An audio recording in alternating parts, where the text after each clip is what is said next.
పరిశ్రమలైనా వచ్చినాయా? రాలేదు. పరిశ్రమలు వస్తే మన బిడ్డలకు ఉద్యోగాలు వచ్చేవి. వచ్చినాయా మన బిడ్డలకు ఉద్యోగాలు? రాలేదు. కనీసము రోడ్లు వేసుకోవడానికి కూడా డబ్బులు లేవు ఆంధ్ర రాష్ట్రంలో. కనీసం ప్రభుత్వ ఉద్యోగస్తులకు జీతాలైనా సమయానికి ఇస్తున్నారా?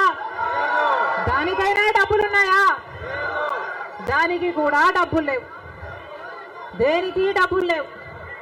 అభివృద్ధి జరగలేదు. కానీ దళితుల మీద జరిగే దాడులు మాత్రం 100కు 100% పెరిగాయి.